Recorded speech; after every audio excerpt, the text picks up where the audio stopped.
doubt. It's about what you put around the quarterback in the NFL. What about Cam Ward? Has Cam Ward shown it? I don't think so. Look at the roster. Tennessee is playing. That's a horrid roster over there, and they still beat us. It is horrible. Look at DK. DK is his best. DK is his best wide receiver outside of Calvin Ridley, and DK is what? But I don't think anybody. I don't think anybody has. So as of right now, when we say about Shedeur for next year, it's almost like, well, am I just going to throw him to the wolves as we try to rebuild this thing? Because anybody who's telling me that we got to get other pieces, they're not saying that this thing's going to start to go in the right direction. They're just saying that we got to get the right pieces and we have to almost deal with more of the storm, which is fine. But we're talking about almost throwing more guys to the wolves here, Dane. Well, we have to put pieces around them. There's no way you're getting a fair assessment on Shedeur with that garbage that he runs out there with every single Sunday. There's no way that you can say that's a fair assessment of a quarterback when he's throwing passes to guys, your leading receiver you pay $40 million a year for, that's dropping them. I agree. I agree too. I totally agree with that. His best target Sunday was a rookie tight end who got 7 targets. There's no way you're telling me and we're not going to have football in the NFL. Exactly. And we're not going to have enough time to be able to make that real, true evaluation. Now, next year, they could walk away from Jerry Jeudy. Now, it's a $16 million dead cap hit, I think, from what I saw on the internet. I mean, they could walk away from Jerry Jeudy. I don't think that anybody's really interested in walking away from the money. But if Andrew Berry's not here anymore, I think that's absolutely on the table. But I think that, again, you get these guys. Nobody's saying that it's immediately he's going to raise the stakes going into next year. You can change out the head coach. There's still so many things that you can do. So then you have to get down to it by the end of this. This is why I won't say this now, Dean. This is my entire point of why I'm not going to say this on December 17th. I don't know enough yet. I've seen almost every game of Fernando Mendoza. I've seen every game of Shedeur Sanders. I don't know yet, and I'm not going to say that I think that Fernando Mendoza is immediately going to change all our fortunes. We're going to end up in the AFC Championship game next year. And I'm not going to say that he's terrible, Shedeur Sanders is, but I think I know what's fair and what's not, and I know what's real and what's not. And in the NFL, they're not the same thing. And it's not fair, but I know what's real is they're going to want to start the clock probably on somebody else. That's the only thing I'm telling people on this, is that they're an obsessed team with quarterbacks. Most teams are. I don't think anybody's as obsessed with as the Browns are, and I think they'll probably move on and go to Fernando Mendoza if they can get him.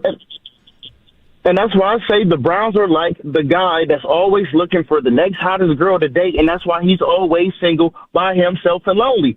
We're that guy. I think you're right. Let me tell you this. I think you're right about it going back to 2021. Dan, I gotta let you go. Thank you very much for the call. I think you're right about it going into 2021. But in 2018, that's a team that was coming off of 0-16. We had Bud Light fridges. That was a team that was coming off of 0-16. None of us thought that Baker Mayfield was going into a great situation. None of us did. And I said last week, I think that Shedeur Sanders' ceiling, I've already seen what the ceiling is for Baker Mayfield. You asked me the ceiling thing. I was like, I would have more hope for Shedeur Sanders. However, nobody thought that they were going into a great situation. Immediately, that team played better with Baker Mayfield. They added another rookie, obviously. They had some other good young players. It was a good young nucleus. But immediately they played better on a more bund franchise. Listen, the reason I brought up those other rookie quarterbacks, and who else am I forgetting about that has been a rookie in this class? Jackson Dart. Jackson Dart. Jackson Dart has had amazing plays, amazing throws, right? Probably more than Shedeur has. He's had more time. But he's also gotten banged up big time. And, I'll tell you, if Shedeur is going to keep taking the hits he's taking, he's probably going to get banged up as well.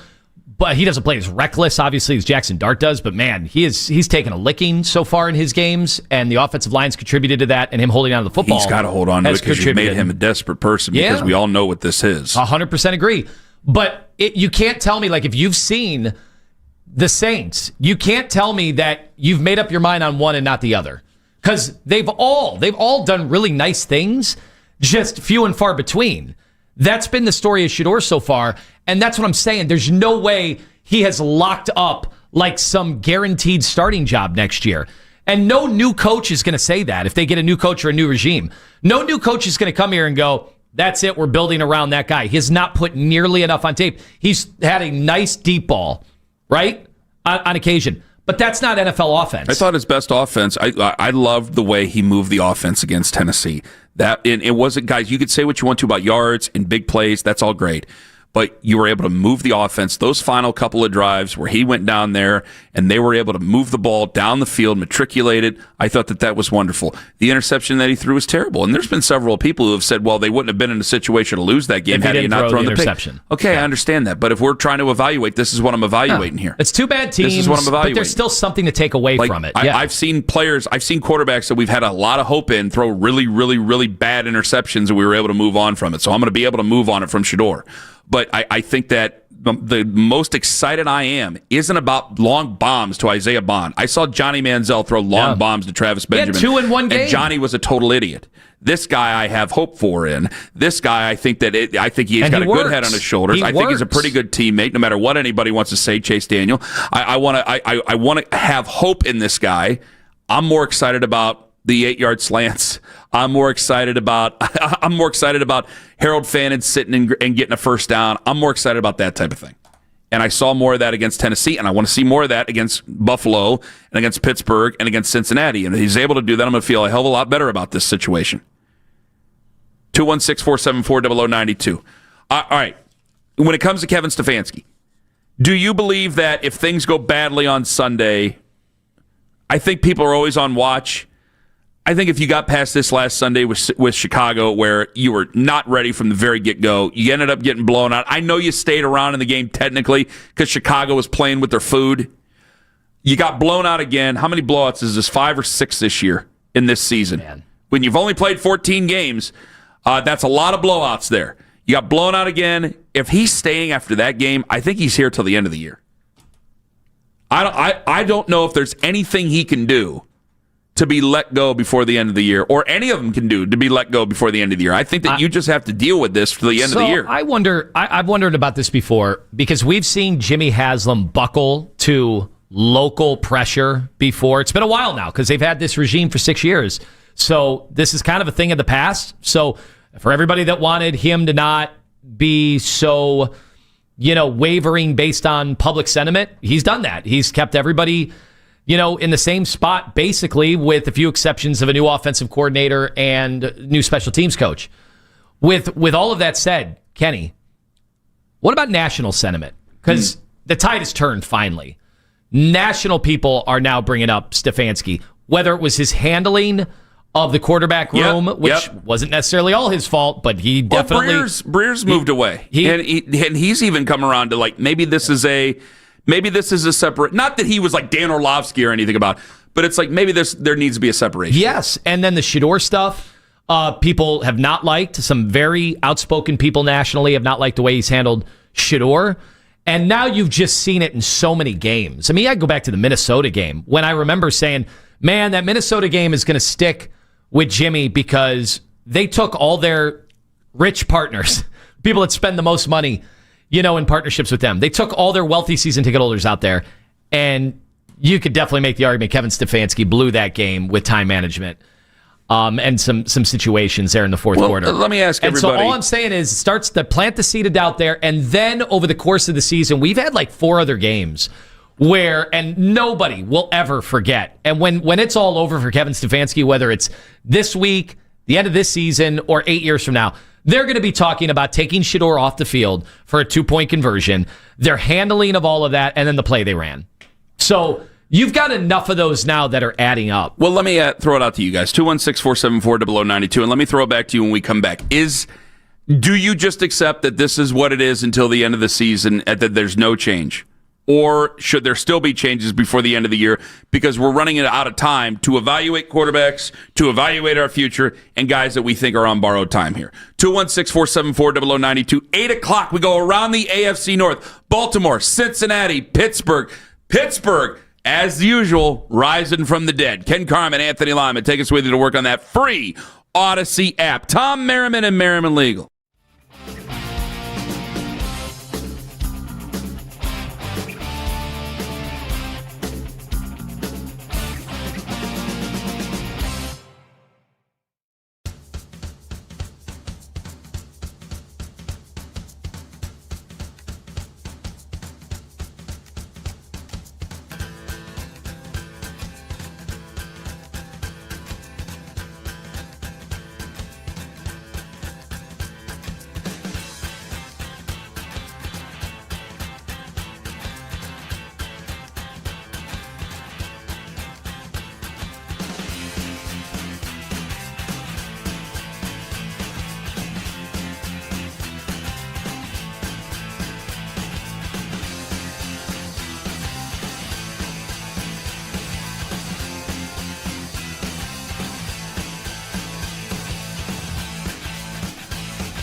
10:55 this morning, we will hear from head coach Kevin Stefanski live here on 92.3 The Fan. Don't miss the Browns preview show tonight, 7 o'clock here on 92.3 The Fan. From the University Hospital Sports Desk, I'm Jeff Thomas.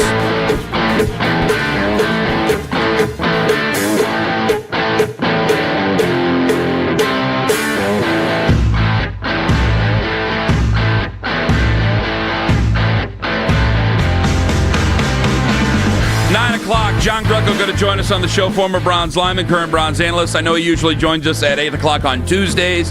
He had a Christmas play he had to attend yesterday. I got a Christmas play I got to attend tonight. Ooh. Do you know what the theme is? No idea. It's Christmas, I know that. I don't know if Jonah's going to be wearing the Technicolor Dream Coat. I have no idea what's going on here. You take some video? I mean, maybe a little. He is a thespian. Will he come out carrying the skull? I would hope it's like a elementary school version of A Christmas Carol, and I can judge it and then give you guys a nasty review of it. I mean, we're in Playhouse Square. I'm with great thespians, and I would like to give a very critical review of that coming up tomorrow morning. We'll find out. It's just down the street. Looking forward to this. We'll see how he does. 216-474-0092. We'll see how Kevin Stefanski... See, that's a transition, friends. We'll see how Kevin Stefanski does for the next 2.5 weeks, because I don't think that he's going anywhere.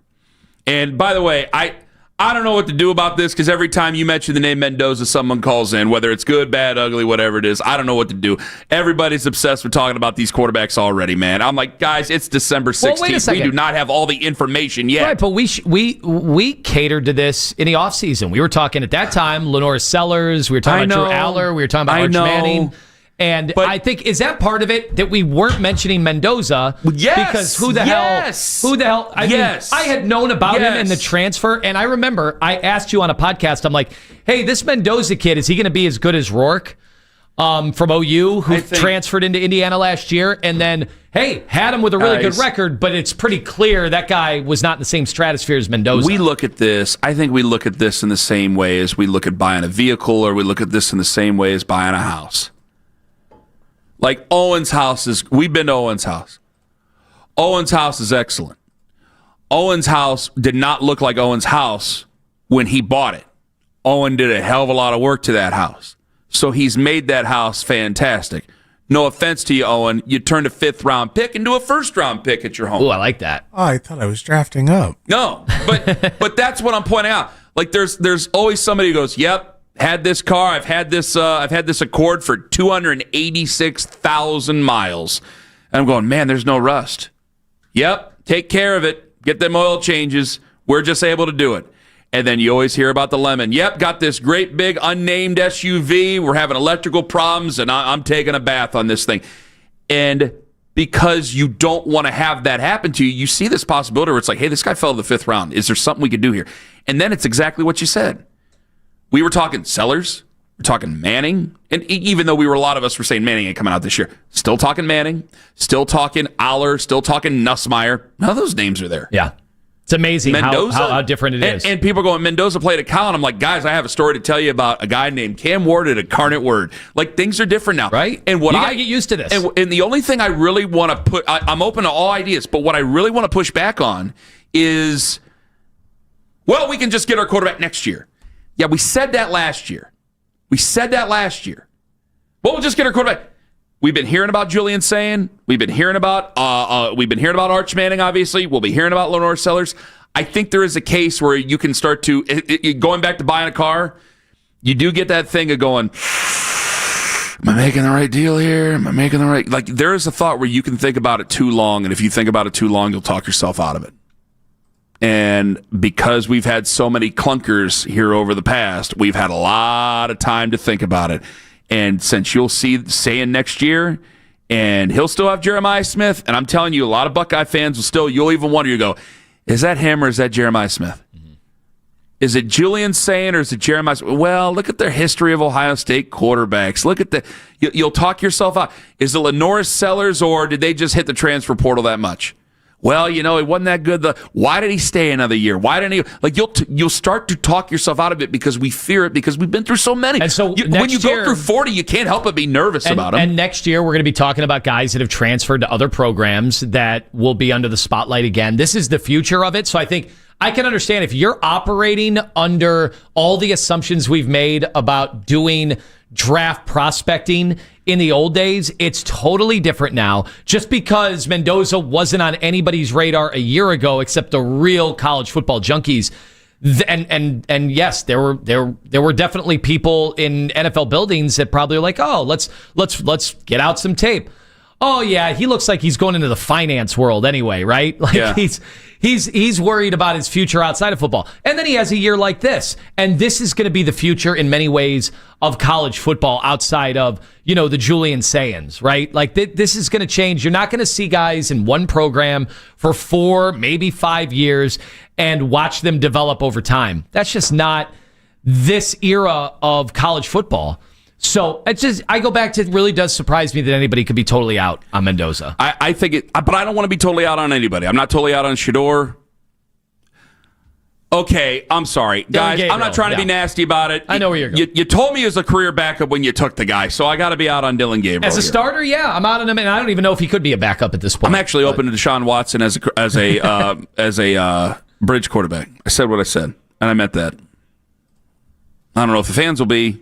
I don't know if you really want to go into 26 with Deshaun Watson as a bridge quarterback and then not have somebody else behind him, but I'm open to it. I'm open to a lot of different things. Want to keep an open mind about that. Albert Breer was asked yesterday on Afternoon Drive about Stefanski and Barry's future and his thoughts after that Bears loss. Here's what Albert had to say.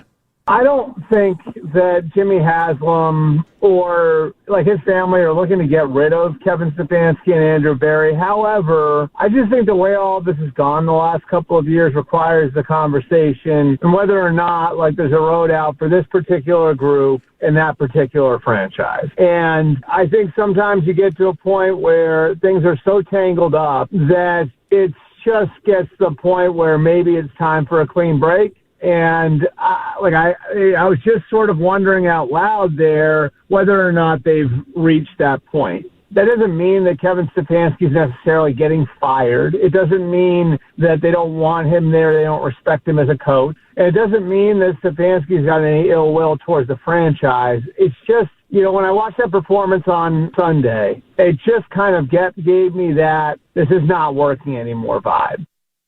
That's Albert Breer here. More at him923thefan.com and on the free Odyssey app. He was with Nick and Jonathan yesterday.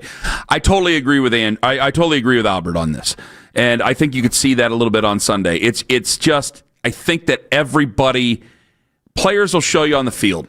They really will, and at times there's things where they show you on the field and it changes. I mean, good God, I thought Mike McDaniel was as good as fired. Now I'm not sure. Even though now he's open. Did you see he's open a bench in Tua now, which is. Okay, I guess throw another name in the pot and see whether or not you can save that one. I'm kidding. I think that they're showing you right now that this is probably the end of the line. And I say that wondering, okay, now what other direction do you go? Do you give Jim Schwartz a crack at it? Because I don't think that you can get, if I'm saying this about Shedeur, am I really with 2.5 weeks? Am I giving Jim Schwartz a fair crack at showing the fan base? Am I giving Tommy Rees a fair crack at showing the fan base? Because I think Tommy Rees is showing everybody. I think these reports are showing everybody here. The report that Tommy Rees, they asked Albert Breer about Tommy Rees yesterday. This is what Albert Breer had to say about him taking interviews. I think you start to hear these things. Sometimes it can be a sign of where things are going from a staffing standpoint. I wonder if there's some sort of, whether that means the whole staff is in trouble or the offensive staff's going to be evaluated. Sometimes you hear these things because there could be another shoe to drop, and it does make me wonder a little bit from that standpoint, does this mean the whole staff thinks they're in trouble? The short answer is I don't know whether or not Jim Schwartz or Tommy Rees would be in the running for whoever the next coach would be, because I don't know who the next coach is. And I would just say the stronger the head coach you have, the more defined of an idea he's going to have of what his staff is going to look like. Go back to Belichick at UNC. What happened a month and a half ago? All the reports.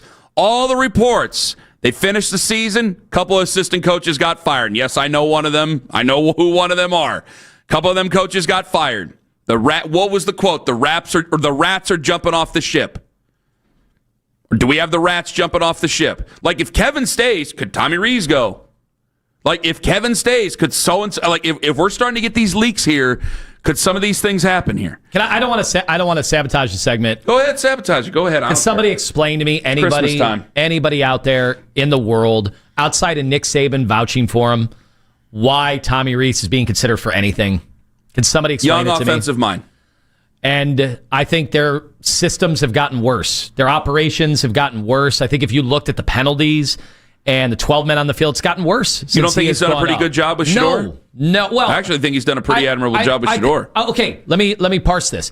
I think there's been it's tough because it's been a crash course for Shedeur.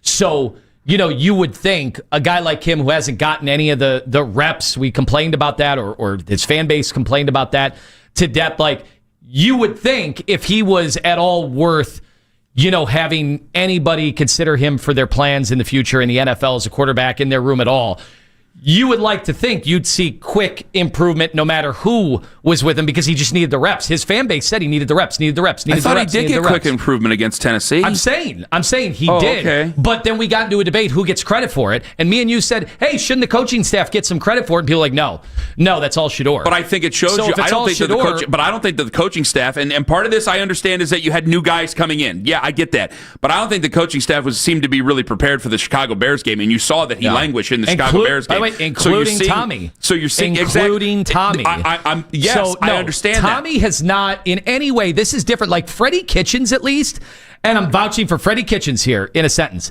Freddie Kitchens, at least, when Greg Williams took over and Freddie became the OC, there was like a wow, okay, things are different here. And it was the stupid end of the year emotion, which you should kind of like those last games with Mangini, and then they brought Mangini back. You always want to guard against that. In a lot of ways, I am not even seeing the wow. Have you guys seen the wow? You had a different philosophy. Remember, you had a totally different guy being as a head coach. You had an offensive mind who started the season.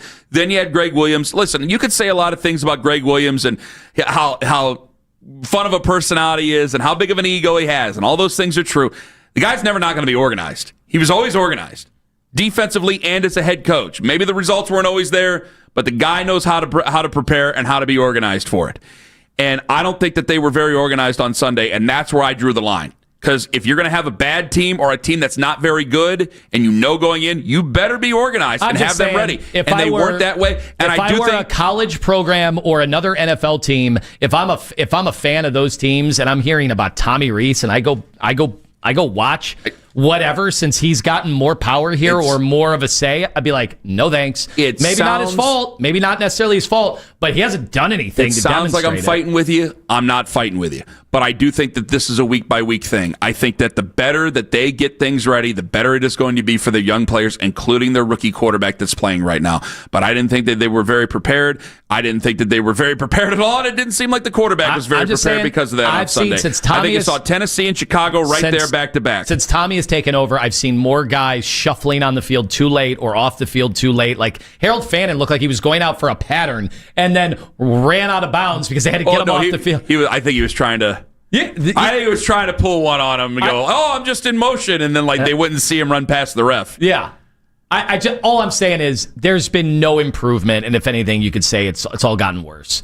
And Shedeur bailed them out of it in the fourth quarter against Tennessee. That was just all Shedeur playing on feel. That was almost back to his college experience, where he's like, "We're down 2 scores. I'm throwing it on every down. I'm running around, making plays." But I thought he got into a rhythm. You have to help him get into a rhythm in some way. It had nothing to do with the coaching. That to me was all the Shedeur end of the game situation. And that's not NFL football either. You put me in a weird spot because you didn't agree with me last week, or you agreed with me last week about a little bit of credit should be given.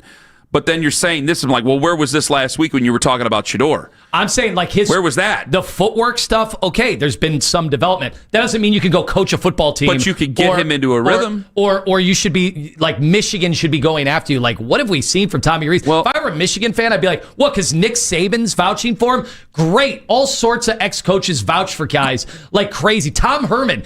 Everybody vouched for Tom Herman. And then he got a bunch of programs, and what did he do with them? Sorry. I got a little carried away. No, you're fine. I don't want you to go from one extreme to another because it sounds like you're flip flopping. You didn't say any of this last week, and now I did. And I'm not trying to even argue for Tommy Rees. I just gave you the reason. That's not true. I said the coaches. You saying this. I'll specifically go over it again. The coaches did a nice job in getting some of the footwork stuff because if you looked at the early Shedeur stuff against Baltimore, it's like, oh God, that footwork. Those are bad mechanical things. I think they worked on those things with him. I'm talking about coaching, organization stuff.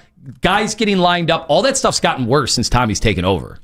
Well, I think that they had to be more in the offense that he's used to because they had to make that comeback 2 weeks ago or a week and a half ago. Okay. This was different. This was just a non-fit from the beginning. Around the AFC North, 8 o'clock, coming up in 5 minutes. Don't tell this former Cavs coach that the NBA Cup doesn't matter. You're flatly wrong to him. That's in 5 on the Fan. Volatile interest rates. That is an understatement. And if you have been seeing that and worried about what are you going to do with maybe a property you inherited, what is the market going to be like? What are those prices going to be? Well, I could tell you this.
Of the vaunted NBA Cup, and for the first time in 52 years, the New York Knicks bringing home some hardware with the win over the Spurs. You saw the excitement earlier on in the show, and Coach Mike Brown added to that in the post-game coverage courtesy of Amazon Prime. The most exciting part about it, I feel like we're in New York right now. Let's go! Let's go! What fans we got? Love you guys. Thoughts on the response there from the former Cavs head coach? I love the fact that the Cup is getting its due finally. The players are taking it seriously, at least in the semifinals of the championship, and the coach is taking it seriously, and Mike Brown bringing home some hardware for New York. I'm starting to come around on it. I think I'd be fully around on it if the Cavs were actually good in it, but it's only been a few years. Let's see what it does here over the course of time. I don't like some of the college basketball arena changes that they're talking about over there with Owen mentioned it, which I thought that was a little bit weird. No, it was Adam Silver. Owen didn't actually. Oh, sorry. Well, you mentioned. I'm sorry. You mentioned Adam Silver sent it. Thank you very much. No, that's a very good point. He said, "Good point, Owen." Yes, it's a very good point. I'll put that out there. I tweeted this out when he got hired. I said, "What an insane coaching career for Mike Brown."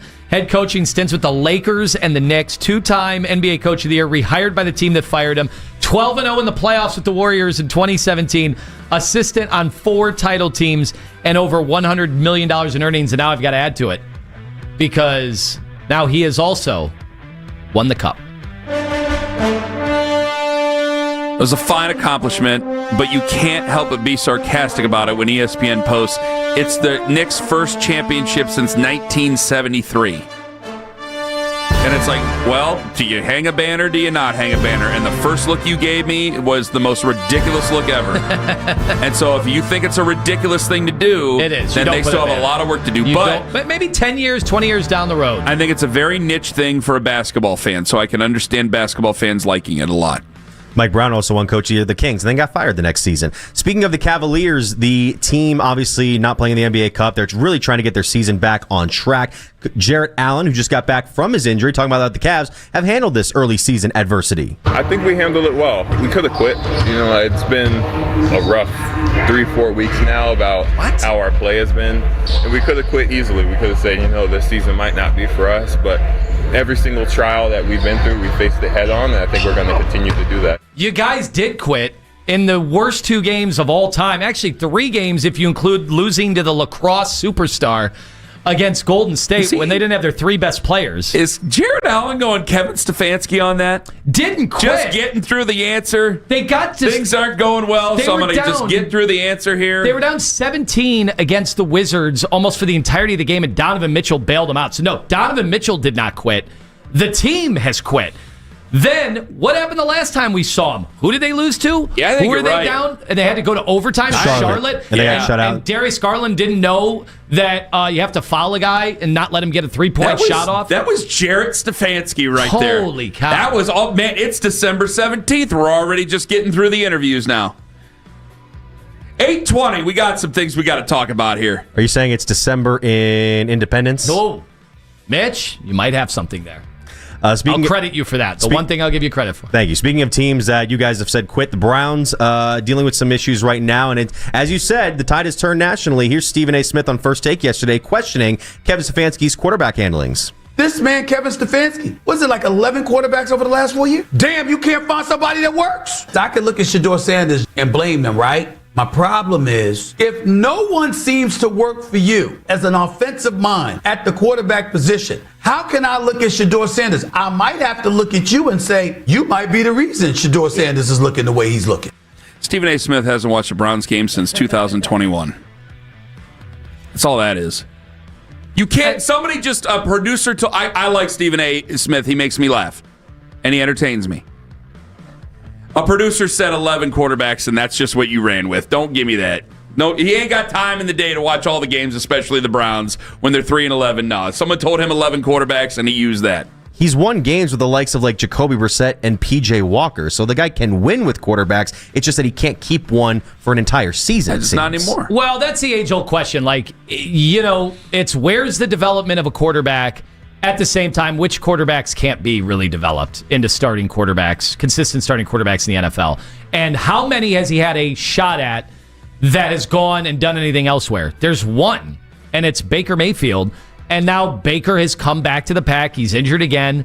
And it's looking like the exact same scenario that it was in Baker's last season. So who are the quarterbacks that have gone and done something elsewhere? I can say that maybe he's not the coach for the Browns. I can also say he hasn't exactly had a murderer's row of quarterbacks. Well, we had Joe Flacco for that one Thursday night game that we had a hard reaction to the next day. We did, and that was bad. That made him look really bad. But Joe Flacco came back to the pack. You know, it's not like Joe Flacco was quarterbacking this team to the playoffs. Yeah. That's it for About Last Night. Outstanding. Coming up next, we go around the AFC North. Baltimore, Cincinnati, Pittsburgh. Yep, Pony's going to be joining us. Is Mike Tomlin saving himself already for 2026 with the Pittsburgh Steelers? And what would they do with Kevin Stefanski at the end of the season? Ken Carman, Anthony Lima. We go around the AFC North in 5 minutes on The Fan. It's Anthony Lima for Mentality.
I think he certainly deserves a decent amount of the credit for Shedor's improvement, which, by the way, if Shedor continues to play really well this last month, do you want to move on from the coaching staff that's getting him to play really well? Catch Odyssey NFL insider Ross Tucker on Afternoon Drive every Wednesday at 4. We are Sports Radio 92.3 The Fan.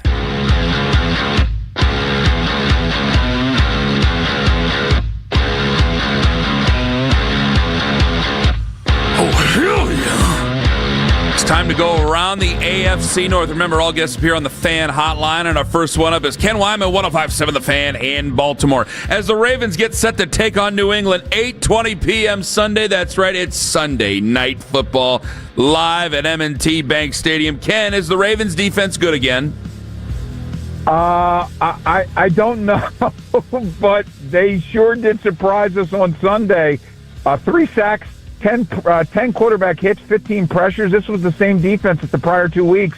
Didn't seem to be interested at getting after the quarterback, but they got after Joe Burrow. The thing to me that stuck out, too, it didn't seem like Joe Burrow was really interested in playing football on Sunday, but that's another story. Not interested in playing football. Hey, can I ask you something before we get Rapine on? Do you think he wants to be in Cincinnati anymore? James no, Rapine? I don't. You don't think he wants to be in Cincinnati? No, Joe Burrow. I think James loves Cincinnati. I think Joe doesn't want to be. Whoa!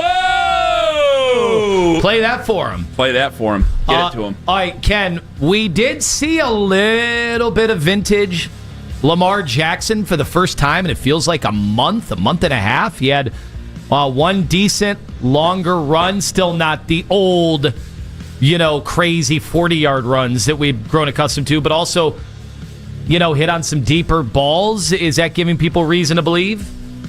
I think that's the reason for optimism, is that Lamar Jackson looked a little more like the MVP-ish Lamar Jackson. He wasn't great. He should have had an interception that bounced off a defender's face mask. The one interception he had was Zay Flowers' fault. But the touchdown pass to Flowers was great. He should have had a second one to Zay. He dropped it, and that was one of those vintage Lamar extends the play, finds him in the back of the end zone kind of plays. And yes, the run he had, which I think was only for like 12 yards, but it was his second fastest run since the hamstring injury. So he looked a little like Lamar Jackson. The sample size is so small, though. They only ran 40 offensive plays. What? Is there even more pressure on the Ravens now that the Chiefs have bowed out? I don't know if the Chiefs part of it factors in, but this was supposed to be a Super Bowl team, and here we are sitting at 7-7 with 3 games to go. Now they control their own destiny, though. John Harbaugh doesn't like to hear that. I think John likes to live in alternative facts sometimes. But if they win out, they're in the playoffs. But they shouldn't be here. At least that's not what we were told this summer. This was supposed to be one of the best rosters in the National Football League. They should have, the way they talked about it in the summertime, they should have clinched a playoff spot a long time ago. But I do feel like this is all setting up for the Sunday night, and again, it'll be the Sunday night game because it'll be for the division in Pittsburgh, Week 18. What would you do with Kevin Stefanski? I don't think speaking of guys that don't want to be where they are, I don't think Kevin wants to be there anymore, but I think at some point you got to reset. But I know for you guys, it seems like you do that every few years, so I feel sorry for you. But yeah, I think you got to make a change. I don't want your pity, Ken. I don't want your pity. I don't need it. I don't want it. Oh, I like you guys.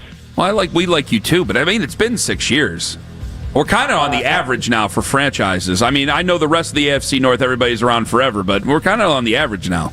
Do you think Kevin Stefanski wants to be there? No. Yeah, neither do I. Okay.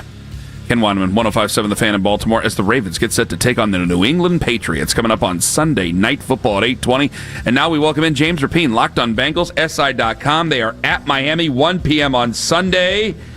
James, does Joe Burrow still want to be in Cincinnati? He does. He wants to be in Cincinnati. You sure about that? I'm sure. Didn't seem like it. James, that was one of the saddest. I would be unhappy at 4-10 too. Go ahead. Wait, James, that was one of the saddest press conferences I've ever seen somebody at his level of play have a press conference like that, talk about things on the field and off the field, and then go perform the way he did. It almost was an out-of-body experience for Joe Burrow, who otherwise is pretty healthy. So what the hell happened? Can't even power rank the bad press conferences. I I wonder if he got broken up his. with or something. Who knows? Who knows what happened? I think that there was something there. Meanwhile, James, his backup significant other flaunting all sorts of custom-made outfits on game day.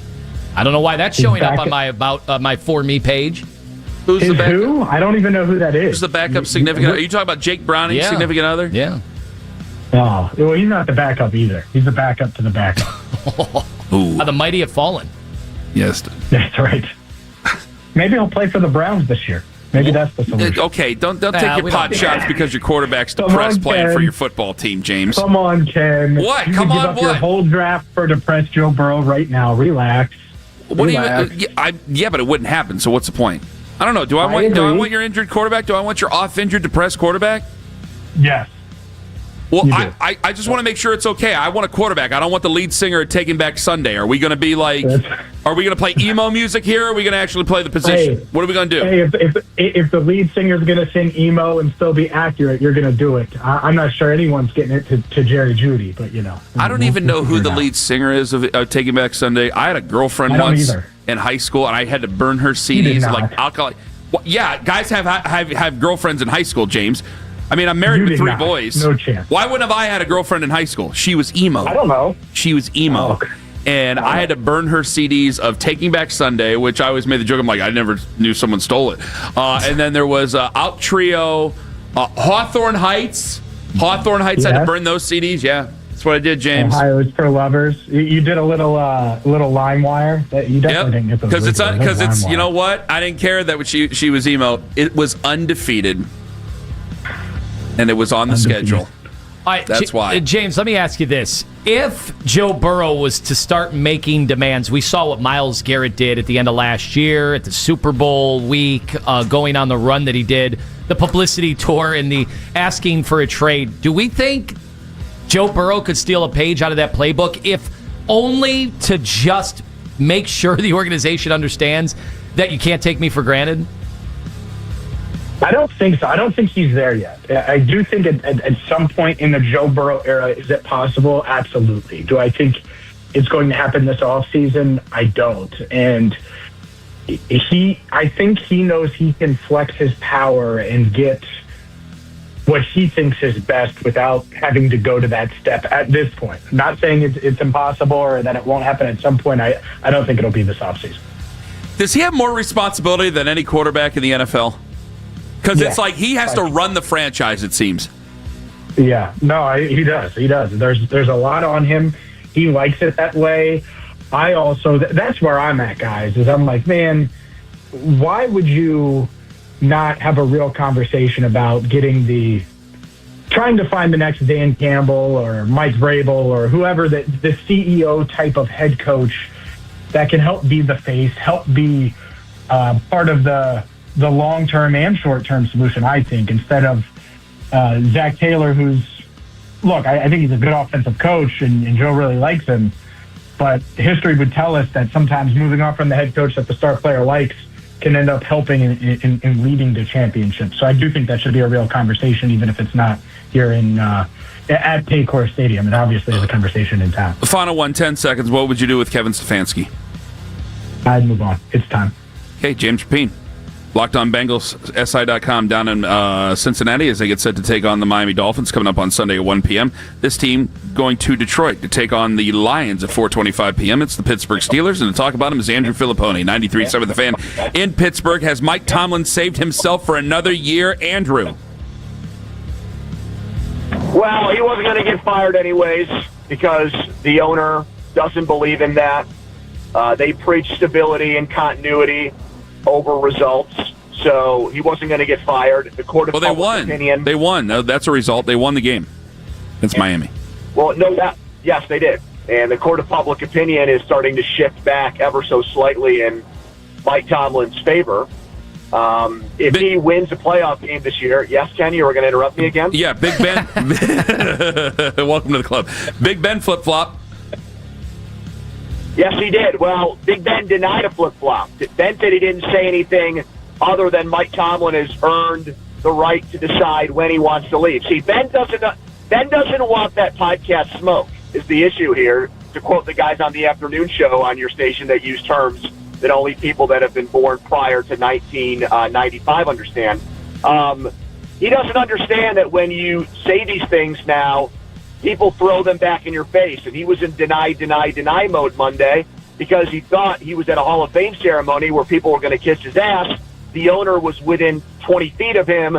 The question got asked, and he pretended like it didn't happen. So he is doing that game now where he is still a former athlete in the media who wants to tell people that he's being taken out of context.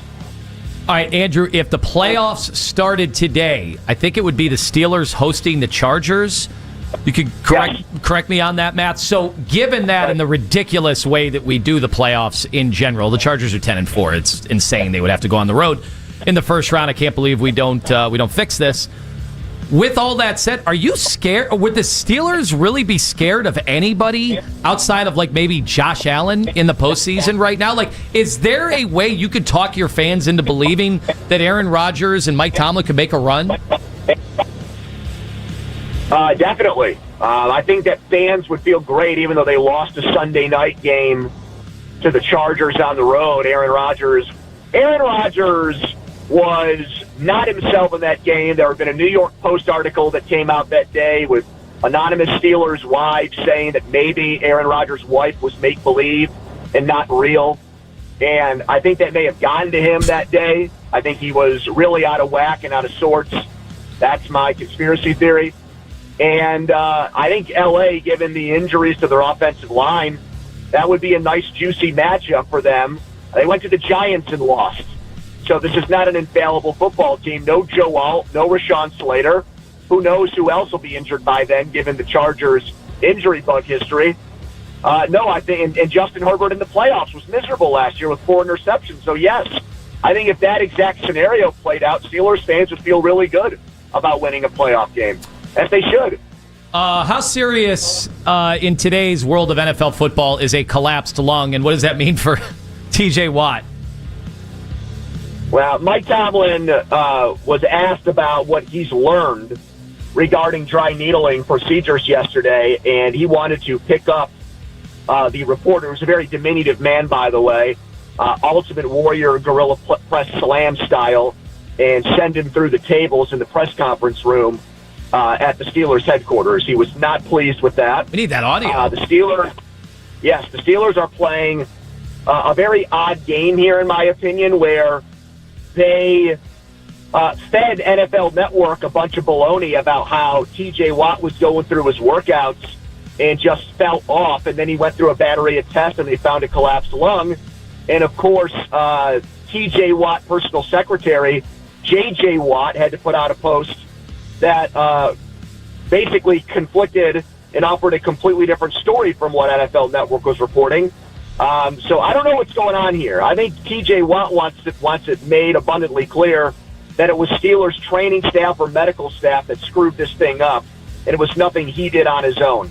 So maybe there will be a little bit of trouble in paradise once he returns from his injury, because he is livid right now that he's stuck on 7.5 sacks, and he can't add to that total because of something stupid that a Steelers training staff member or maybe someone they brought from the outside in to do this Eastern medicine, dry needling, mumbo-jumbo, this very strange way of treating players did to him and caused him to maybe miss out on some very meaningful sacks down the stretch here.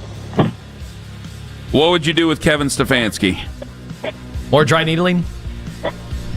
What would I do with Kevin Stefanski? Yeah. I mean, can't you trade him? Can't you find a team that wants him and get something for him? Why do you say that? Well, because the way you're asking the question makes me think that you guys are under the impression that the relationship has possibly run its course in Cleveland. And I think there's at least 1 to 2 NFL teams that might look at Kevin Stefanski and say, if we get him away from the Browns and the stink of the Browns, we might have a pretty good coach here. And so I do think, I don't know if it's the old classic Mike Tomlin, there'll be a line around the corner as soon as he's fired of NFL teams who can't wait to hire the guy. But I would think within at least 2 years of being canned by the Browns, if that were to happen, Kevin Stefanski would be an NFL head coach again. He's made the playoffs there twice. He's won a playoff game. He took Joe Flacco out of retirement and made the playoffs. I think he would be in demand, as a matter of fact. I'm not trying to call you out. Do you still care about the Giants? No. You know, ever since they won those 2 Super Bowls in 2007, 2011, they've paid their debt to me. Okay, Why? then never mind. I was going to ask, if you were a Giants fan, and I know you grew up a Giants fan, what would you give up to get Kevin Stefanski? But why don't you get John Marash on and ask him? Apparently, he's just tweeting things like New York City smells right now like a cacophony of urine, weed, and steamed hot dogs. And John? they did make a Yankee candle. Is that called New York John City. Rocker? That's John Marash. Oh. He's affectionately called Mraz on something that used to be called CBS Sports Radio and Infinity Sports Network, which is no more. So pour out whatever you have next to you for our friends at Infinity Sports Network, your Jody McDonald's, your Zach Gelbs of the world, you know, your Shep at Night, guys like that. All right, Andrew, thank you for the time. Oh, no, not Shep at Night. Imagine the fright. Gave into the fight. Keep it going. Keep it going. Anybody know his height? I just might. Does he do his hair high and tight? Maybe he flies a kite. Finally saw the light. That rap was John Greco, 9 o'clock. John Greco, 9 o'clock. Coming up at 8:24. All this talk about Kevin. But maybe we should be talking about Kenny. Hey, we grew up listening to Bone Thugs and Harmony. I think we can hold our own. We had him in studio. You could see. I know I missed it. We had to go to that class that we had to go to at Southwest General to teach us how to be parents. It was ridiculous. It was ridiculous. They were highly influential, as you could tell. I go, oh, you're not supposed to have a cigarette in your mouth and hold the baby? Dad, I got a story for you here. Tell that to your cousins. Oh, my God. I saw those Facebook posts.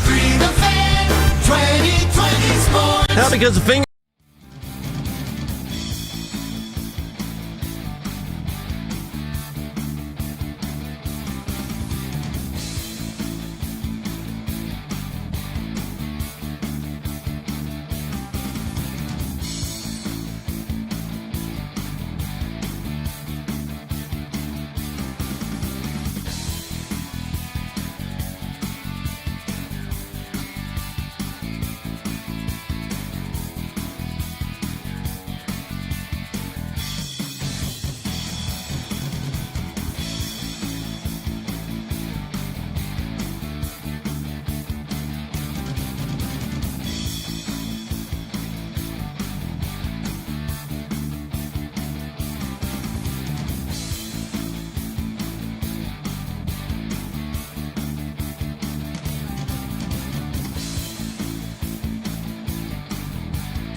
September 13th to the 21st at Severance Music Center. Tickets are available at clevelandorchestra.com. Could changes be coming for this Browns regime? Don't miss a minute as breaking news could happen at any moment, and you'll hear it here first. Delay of game, offense. This is the radio home of the Cleveland Browns, 92.3 The Fan.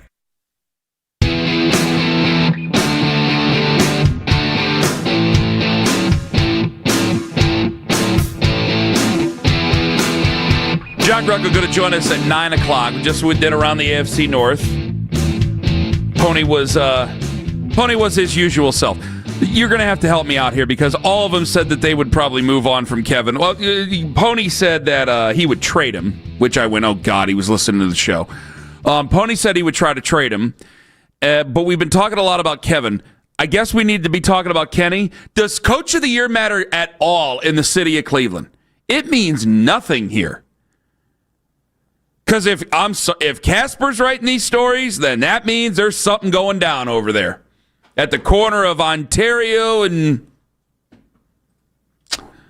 Prospect. Huron. Damn it. We always forget about It's a Huron. cross street. It crosses through Huron's Prospect. weird. Well, but you know, when a Hall of Famer notice, says Carnegie, Ontario, your whole life, Yeah. it's hard to put together the other one. you notice they changed the direction and flow. Of course they did. And I saw a car going the opposite direction the other day, and he got busted. And one of my Kenny, Hell one of my, yeah, he did. That's one of dangerous. my, Don't do that. We all have our patented moves. One of my patented moves was to make the quick left heading onto East 9th, going south.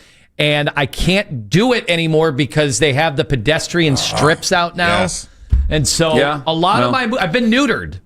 Well, by the way, did you see the Bibber got rid of the parking meters out there? Well, I know there are cameras coming to town now. Yeah, there's cameras now. You got to move. Just getting started. You got to move your car every 2 hours. Like, did he just see like an episode of that Seinfeld where George had to move cars and think that's the way it is done here? So if people are coming from the burbs, we beg these people to come from the burbs. Now you got to move your car downtown. every 2 hours. You can't be here for longer than 2 hours. You better be moving it. If you're having a nice dinner, you got now to move on. You have to valet. You have to pay $20. I think they still don't do it after 6. Okay. So keep it moving. Forget those power lunches. We want you to live down here. Keep it moving. Want you to stay down here. Keep it moving. We want you to tailgate down here. Wait, no, we don't. We're going to shut that down. Keep it moving. Thanks a lot. Don't get too comfortable. Thanks a lot. Head on a swivel. Downtown Cleveland. We really, really want the stadium here. Oh, you do you? Okay. Yeah. Hey, come down for a 3-hour game. Have to move your car in the third quarter. Well, I mean, if they're already leaving in the third quarter, maybe they'll be able to get out on time. That's a good point. Could you imagine sitting there going, oh, my Park Mobile's getting close. 49ers put up another score here. We're out of here. We got to go. We got to go. Ain't going to let me do it from my phone. Wonderful. Anywho. Yeah, the Cavs are. The Cavs. The Cavs are one of the big disappointments in the league. It's a Surfside Cavs update brought to you by the fine folks at Surfside. And the messaging has been, the internal messaging has been, once they get healthy, then we're going to be fine. They're not even really saying that. They're saying, hey, all this trade chatter, and are they going to make big trades? Are they going to break up the core? Are they going to do a massive pivot? Now you're starting to look at Donovan Mitchell's contract and his option, and what do teams do to get ahead of that? Okay, all that is fine, but now the messaging is, let's only evaluate this once they get healthy. And to that, I've listened to Kenny Atkinson talk about Darius Garland. There is no world this year where Darius Garland's going to be, quote, healthy. This is it. Yeah, this is it. You're seeing it. He's still very skilled, so you'll see some brilliant moments, but he missed like at one point 16 or 17 straight threes. You can't tell me that toe and the fact his coach mentioned the stingers that he gets when he's starting and stopping. Sorry, I need my point guard to start and stop. Well, my issue is today's NBA where they're full court pressing you. This is something I didn't see. This is something I didn't see coming. I didn't think that they were going to be winning 17 games in a row. We knew that.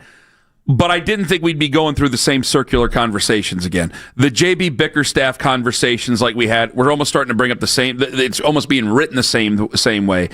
That seems to be alarming for me, is that we're in December and we're already getting stories about Kenny Atkinson now. All right. And I might have to put someone else in the crosshairs on that, but I'll hold off on that just a moment. The other part of it is with Darius Garland. How many times have we had this conversation, this same conversation about Darius Garland? And I'm going, how on earth can you trade him? I saw the same stories you did. And I know you just brought this up, but I had the same thought you did. I go, it was hard enough to trade him when he was healthy, quote unquote. It was hard enough to trade him when he was healthy. We all wanted to have these conversations about trading him. And I go, do you guys just do this for clicks? I clicked on it, so fine. But do we just do this for clicks? Like, I don't see a scenario realistically other than when you are beginning your descend and you want to start to rebuild this franchise.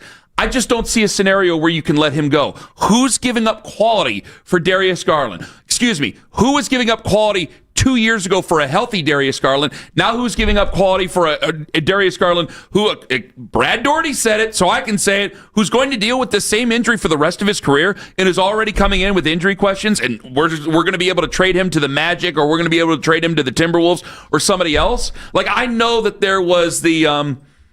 You had brought this up. My buddy Nick had brought this up. This is the Jalen Suggs, right? Mm-hmm. And clearly there's a difference when they play against each other. So that probably isn't happening anymore. But I'm going, guys, I like Darius, fair enough, but there's no trade there. And in so many of these ways, I think Kobe Altman's going to get criticism. I think to some level he deserves criticism, but I'm rather understanding because I don't know how many other moves he was going to make. He has an owner that wants to win desperately at all costs, at all times. I don't think he ever wants to be in a 19-win situation. Like, there was one time after LeBron, and then that was it. I don't think he ever wants to be in like a 19-win situation. So you had to make this move. I don't regret the Donovan Mitchell move, but you have a team that's just maybe not apt to really, truly compete in the NBA. And now Donovan seems to be getting upset about this again, and I'm going to go, okay, that's 2 coaches in 3 years here. Are we just rearranging deck chairs now? Because we probably know that if this season continues this way, we're not going to get to where we need to go. We're just not going to do it. The conversation about the Celtics and all the conversation and all the other things about, well, they're weak and they're not strong. You can be as tough as you want. You can throw all the haymakers you want. You just ain't going to get where you need to go. Not to mention, Kenny, like, I'm not crushing Kobe Altman in this spot because it's awfully tough. I'm trying not to. I think that he was forced. I think his hand was forced in so many ways. Well, here's the thing. The guys showed promise. You can only go when you're in the regular season, you can only go by regular season numbers, right? And then in the playoffs, they get the injuries. So it was tough to evaluate them in the playoffs. Obviously, if anybody's heard me over the years, I have probably talked people into submission, my God, about the 2 small guards and how I thought that was never the advantage that people thought it was. Or at the time, in the regular season, it was an advantage because those guys could just outscore teams, and then they had Evan Mobley and Jared Allen playing great defense, and that's all you needed. That was so 2 or 3 years ago, the way the league operated. When I look at the league now and I see guys come into the league, have you seen the players, the rookies that have come into the league that all have size that can shoot? Obviously, I'm not, they all can't be Cooper Flagg, who's 6'9", but he's capable of playing point guard at times. Our point guards are, if I'm being charitable, can I make another NFL comparison? 6'1". Yeah, you're right. Can I make another NFL comparison? I'm sorry. I compared the Cavs to begin the season. I said they're the Ravens of the NBA. No matter what they do in the regular season, it ain't going to matter. Well, the Ravens have had themselves a subpar season, and so far we're having ourselves a subpar season, and people have freaked out about both. Well, they haven't really freaked out about the Cavs because we've been very preoccupied with the Browns in whatever direction they're heading. Let me make another comparison. I think it's the same scenario. It might be turning into the same scenario. The Browns were seen as cutting edge, and then everybody immediately ran past them. When they brought, say what you will, I know that sounds laughable. When the Browns brought in Paul DePodesta, how many people lined up and goes, this is cutting edge. This is the way the NFL's going. They're one of the first ones to it. This should be able to pay off. It never did, but this should be able to pay off. And now the Cavs are just, and the Browns are behind now. And it just feels like the Cavs are behind where you're putting together a team that might have competed against the old Warriors. This would have been a competitive team in that NBA. I love that thought. It's not the 1980s. Remember, we talked about, this is one of the biggest lineups in the NBA. That was the original. Then it was this lineup that's competitive against the mid-teen 2000s Warriors. And now here we are with this team that I think that you're going to have to probably liquidate at some point. And I'm telling you what, I'm seeing this on social media right now. A lot of people are going, wait a minute, we went with you with Bickerstaff. He's doing what he's doing up there in Detroit. Who knows how long that's sustainable or whatever. But he's doing what he's doing up there in Detroit. We gave you one. when you have to move on from another head coach, now you really have to look at the players. And I think people have been looking at the players, but I think they go to the very, very big ones and go, what are we making all these moves for here? Because there is we like him, good citizen, good player. We are thankful for our time here. But if you make a move like that, then I think it changes the entire complexion of how people see Donovan Mitchell. Because then it's going, we are doing what for what return? You can use that card once. You play that card again, I think that there will be some examination. So you got to be very careful over the next few weeks. Because if I'm reading these stories, and it's already about Kenny Atkinson in the early stages of year 2 or even the middle of year 2, yeah, you're going to have to really do some examination over the roster and who put that roster together. Because it ain't just going to satiate the fans like it did last time. It's like, all right, get rid of JB. We'll bring in somebody else. That made the fans okay with everything. Last year was fantastic during the regular season, but something's going to stink. Well, and the one thing, when they made the trade for Mitchell, we did point out, and it was a trade we 100% make 1,000 times out of 1,000 times. And he has been sensational. He's actually been better than I thought he would be. But the reality was always, he's kind of on a different timeline than Evan Mobley. And so the only way this truly works for them to win a championship is Mobley has to play catch-up in a hurry. But he's not. And he hasn't really been able to. He's a really good player. Mobley is really good. He was All-NBA last year, Defensive Player of the Year. His when I say, we talked about his ceiling, it's actually his floor. His floor is really, really high. But his ceiling has been nowhere near what we thought it would be at this point. 216-474-0092. How alarmed are you by this? And you're mad. I think the Browns are too. I think they are. Ken Carman, Anthony Lima. John Greco joins us at 9. He's going to join the guy who's 100% right and the chubby guy on the right who's scared to death, live on the Fan. Friends, Ken Carman here.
Join today and save 25 cents per gallon on your first fill up and save 5 cents every day. Get member-only offers and stackable fuel savings in the palm of your hand. Find it in your app store. True North stores and True Rewards. Fast, friendly, clean.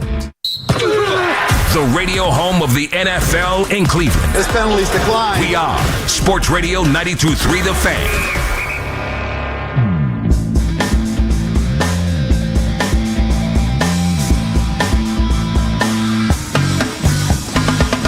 Greco at 14.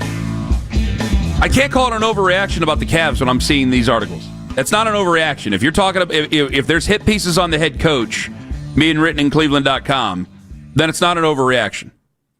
Because you get one. Everybody gets one. Everybody gets a head coach, and then when you go through, unless it's Jordan or LeBron, everybody gets one.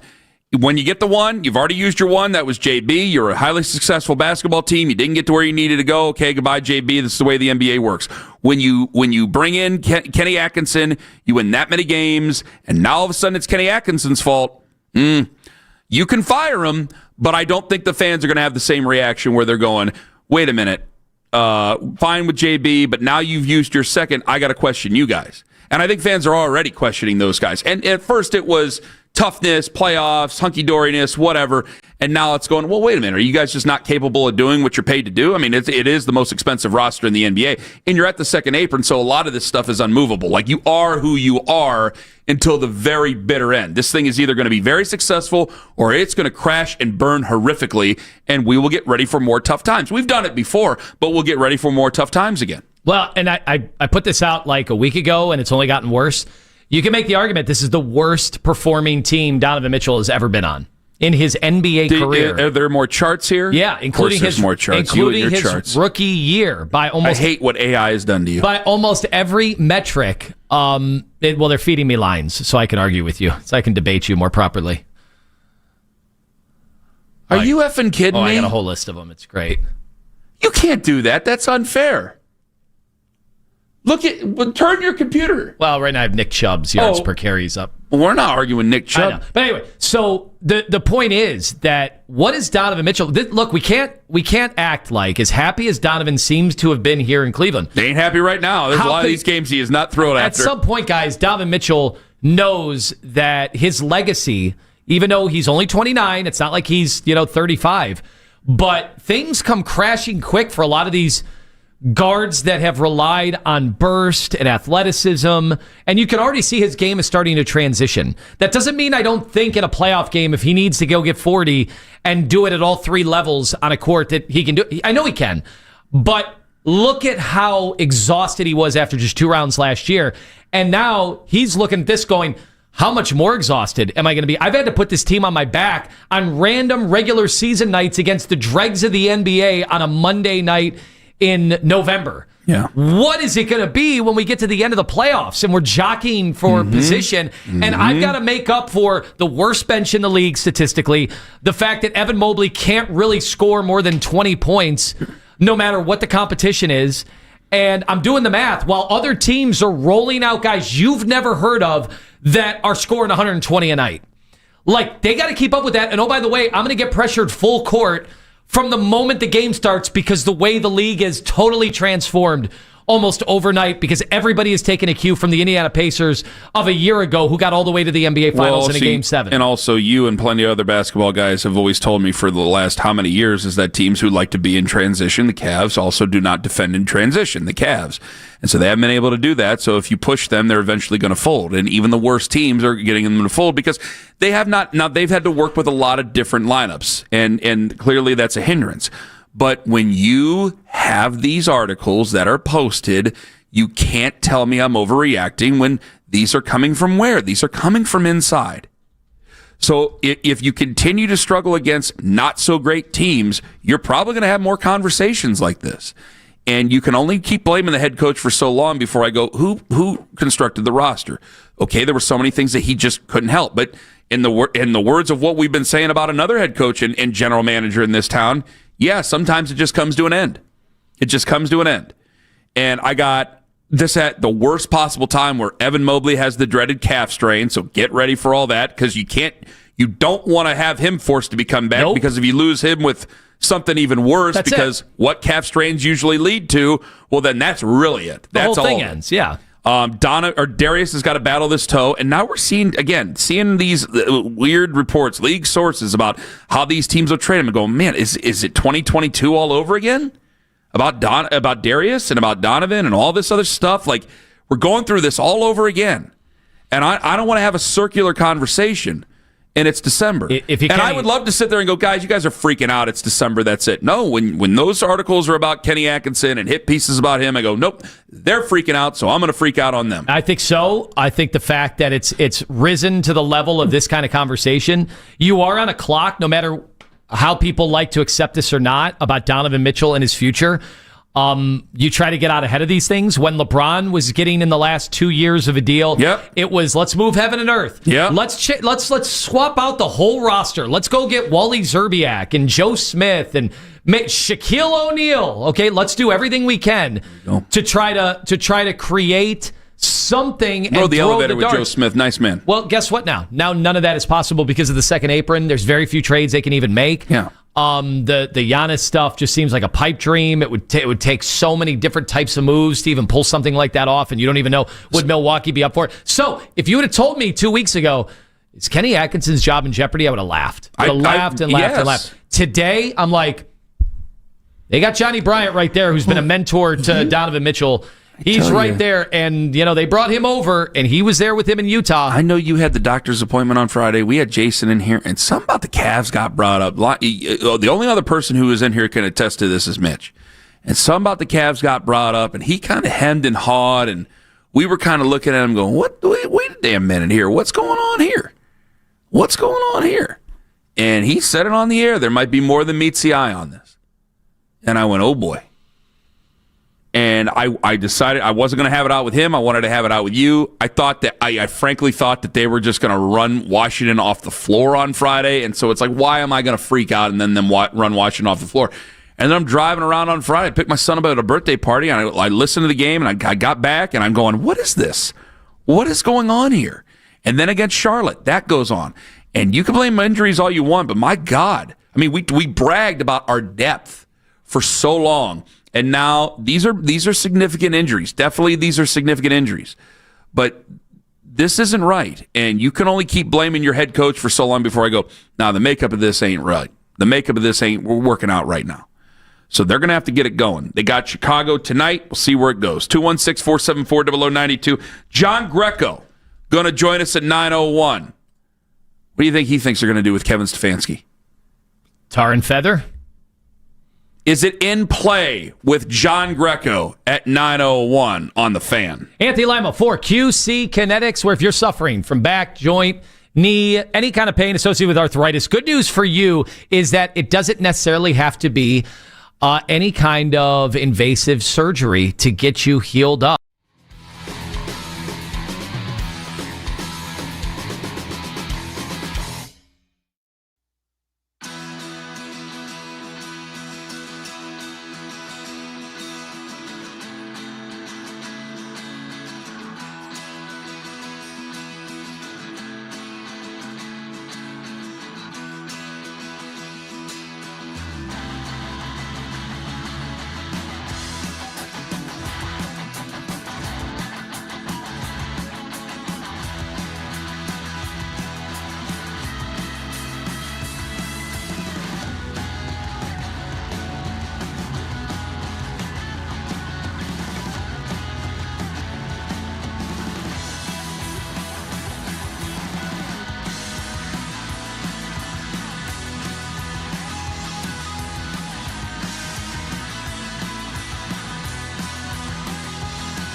Want to talk Browns while you're at work? Baskin and Phelps, weekdays starting at 10 on 92.3 The Fan.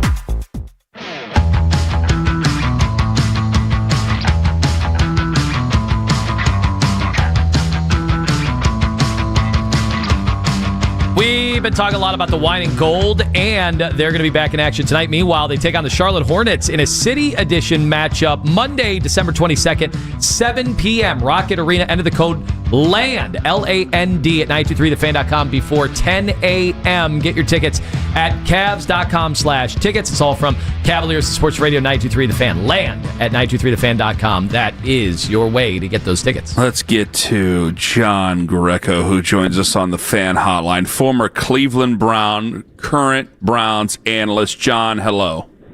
Gentlemen, good morning. Happy to be with you on a Wednesday, an NFL Wednesday in week.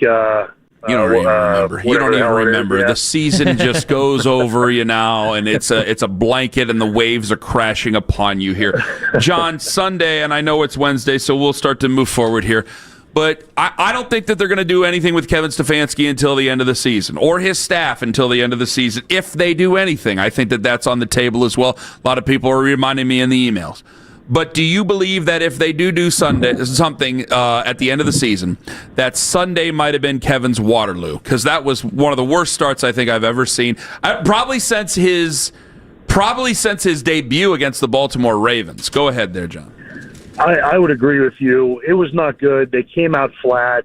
They weren't organized. And in a hostile environment like that in Chicago against a team that's, trying to win their division and trying to get home field and has a lot to play for, I would have liked to have seen them come in and with a little bit more energy and focus and, play spoiler. Now, a lot of people are saying, hey, they're tanking. Hey, this is it. This guy's getting fired. There's no one in there. A lot of injuries. And all of those things are true and can be true.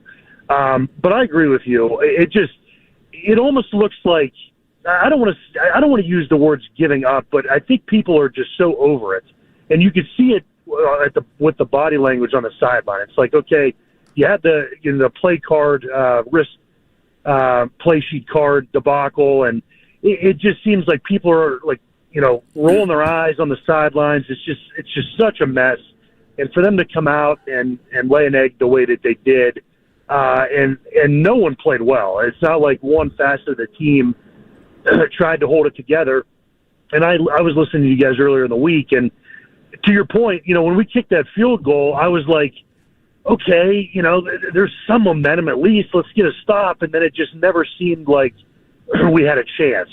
So I agree with you, Ken. It just wasn't great from Coach Stefanski, and I'm aware of everything that people are saying, and I don't necessarily have all my chips in that he is actually going to get fired after the season, whether he should or should not. That's not what I'm saying, but I think a lot of people are going to be surprised one way or another. John Greco joined us on the hotline. Obviously, in recent weeks, things have, with the exception of that fourth quarter really against Tennessee, things have gone from bad to worse for the entire offense. I put out numbers about Quinshon Judkins. 37 of his 82 carries have gone for 2 yards or less. So many negative carries. So it shows you that offensive line is having so many issues. So what can even be done at this point? Is there anything coaching-wise, or at some point, is this the talent you have and there's not much you can do about it?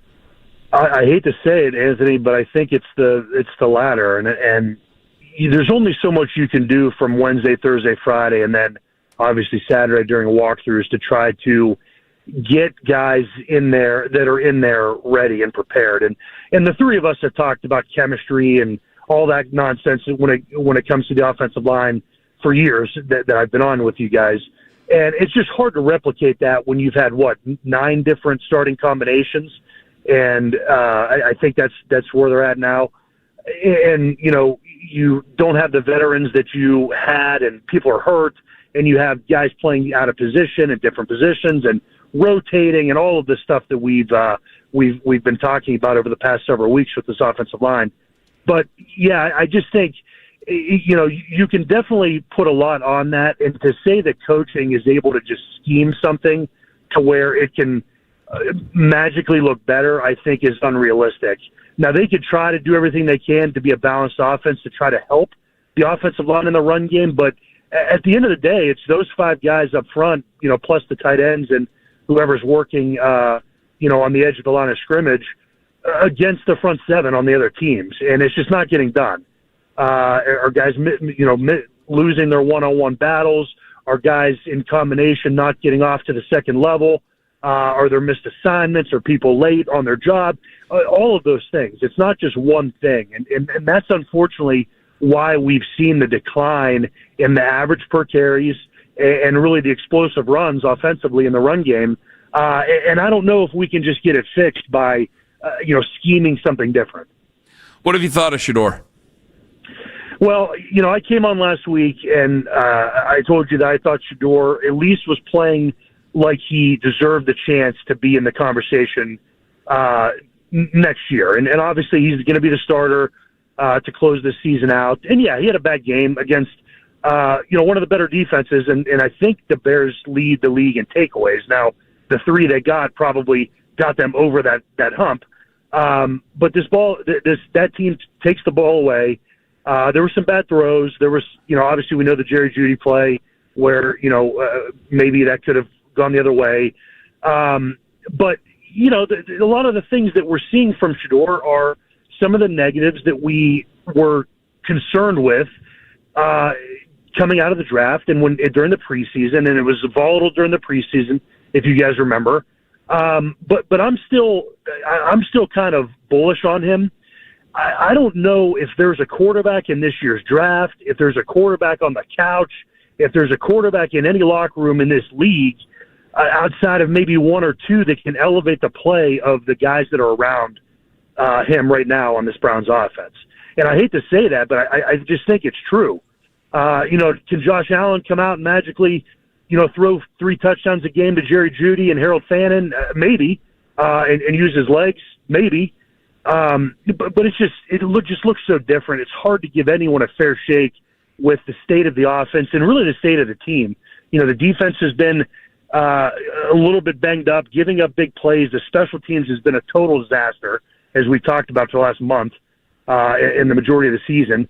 So it's hard for me to sit here and be critical of Shedeur other than the things that we know. Hey, the footwork needs cleaned up a little bit. Is he going to know now, after the play action, is that linebacker going to be dropping in that zone to cover that slant and he's going to throw it right to him? He's going to learn those things.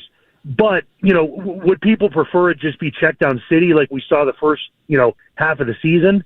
Would you rather see Shedeur be 20 for 28 for 80 yards and they're all, 2-yard passes? Or do you want to see him be aggressive and try to throw the ball down the field? I think the second part, because that's how he's going to learn. Jonathan Peterlin, I think, asked, and I want to make sure this question is asked right, so I might be getting it wrong here, but he asked Albert Breer if Shedeur Sanders was playing more for his NFL future or more for his Browns future. And I still think the best opportunity for him is probably with the Browns, because I do think a lot of people would like to get some nice value out of the position, and I think that this is a fan base that's very nervous about taking a quarterback at the top of the first round, especially after the recent history here. Do you think it's more of the NFL future, or do you think it's more of the Browns' future with him? I think it's kind of both, leading with the Browns' future, and I agree with you and your take that this is probably his best chance to have success, long-term sustained success, because they have so much draft capital. And, obviously, there's the quarterback moves in recent years shouldn't make anyone feel comfortable. But wouldn't you rather see them, and I think we talked about this a couple weeks ago, wouldn't we rather see whoever's making the decisions for 2026, bolster the offensive line, because that's obviously, who knows what's going on with guys that are hurt and guys that are rotating because they're hurt, or if it's performance, and you have some veteran players and guys coming back from injury. But that room obviously needs retooled and refocused. So are they going to do that through free agency, through the draft? They should. They need to. Because, if you draft Mendoza or whoever in the draft, they're going to be running for their lives no matter what. And then obviously you need to have some weapons around them. So I just would like to see them build the offense, from the ground up, and roll with a guy and try to develop a guy that's currently in that quarterback room, and then see if we get to a position where we're winning 8-9 games and they're not getting over that playoff hump because of quarterback play, then you worry about it. But look what they did to the defense last year. They drafted some young guys, and those guys, I don't want to say aren't making a lot of noise because they are, but they just were plugged into a group that was a strength of the team, and they were able to grow and mature and play well and not have to win games on their own or create all these defensive plays on their own. They played like a unit. Where offensively, it's just like everyone's kind of looking around waiting for one guy to be the savior, and it's just not there. So rebuild the offense, retool the offensive line, get some guys, build some depth, and then have whatever quarterback's in there at least go out and play with some confidence. All right, John, defensively, we've seen this in years past. We're a really good defense down the stretch with nothing to play for. We've seen some let up. I thought you could tell from the first drive against Chicago, maybe the second drive, because they did go 3 and out. The tackling was a major, major issue. And I know they have some injuries, and losing Malik Collins has been significant, much, much worse than I think any of us thought. Do they get an excuse for this? And is there any legitimacy to, hey, are they just trying to get Myles Garrett that record? Well, I think they're trying to get Myles Garrett the record. Number one, I don't know if they're coming in the meeting room every day and they're like, hey, look, who gives a crap about the Bills? Let's just get sacks here for Myles. I don't necessarily think that's the message, because if that unit is playing well, that means Myles Garrett is playing well and he's getting after the quarterback. But no, I don't want to give them a pass, and they have not been the issue this year, as everyone knows. And they've been susceptible to big plays. And unfortunately, they just don't have the offense to where if they do and they have a momentary lapse of technique or judgment or a mishap on defense, that they have the team around them that can bail them out. Good teams are able to do that. Or, if you look like the team we're playing, where maybe they're struggling offensively, their defense has found ways to take the ball away or keep them in games.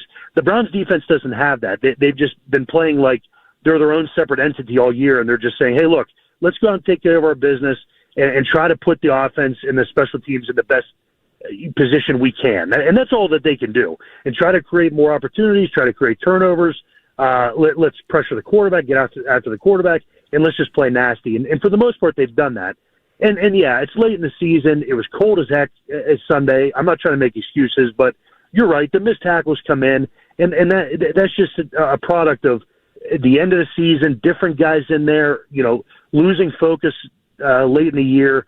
But I'm not giving them a pass, but they certainly aren't the reason why we're in this position. How much is I'm sure you hated Tank Talk when you were a player, right? Yeah, it's weird when it's a different conversation when you're in that locker room, and obviously where I am now. So I'm more exposed to it and aware of it. And I'm like, oh, maybe all those hundreds of thousands of people that are talking about it are right. But go ahead. Well, I'm kind of wondering if you feel the same way now as an analyst. Do you agree with tanking? Do you not agree with tanking? Like, I always try to put myself in their spot and like, no, you don't want to tank. And I think some people think it's like a pride thing. I don't think it's just even a pride thing. I think I do want to see a real evaluation in this situation. And I want to be able to say that Shedeur helped them beat quality opponents before the end of the season so I can help the evaluation along. Yeah, I'm with that last point. And I'll tell you guys this, and everybody listening, when I played, I was a part of a lot of losing teams. And when you're in that locker room and you're like, my God, I just got to play well. And you've heard me say this before, because I'm trying to be here next year or somewhere else. This is my job. So trust me, in the 11 years I've played, there was never a conversation where a coach, a personnel person comes into the locker room, the meeting rooms, and say, hey, listen, everybody, we're tanking. We're trying to get a better draft position next year. That has never been talked about. I've never heard that. Now, maybe captain, no, I don't even want to go there. But certainly when you're in the situation where you're like, my God, look, we have these guys that are rookie undrafted free agents that are, roster fringe guys, and we're signing people off practice squads. and you just have people that just got there, on Halloween that are now playing meaningful snaps. Does that maybe send that message, or is it just like, no, this is all we got right now? We're this late in the season and we're dealing with injuries and we're a bad football team and this is just the reality. I think it's more that. So the tanking talk it's easier from this lens on outside of that building.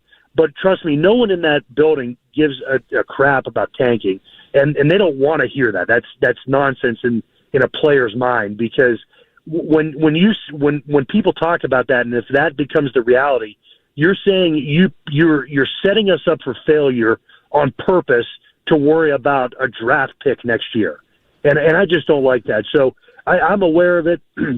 Again, on this side of the aisle and watching it, and of course the optics of everything looks like it, but I just don't understand how you can go out and tell players, hey, purposely play bad so we have a better chance to get a better player in next year's draft. John Greco with us. I should have asked this question earlier. We only have about 90 seconds, but have you given up on Jerry Jeudy?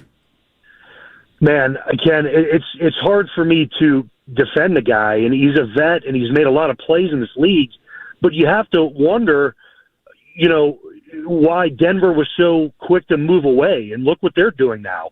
And he's been here, and he's made big plays, but he's also looked bad at times. And I just don't know if he's the one for the future of the Browns.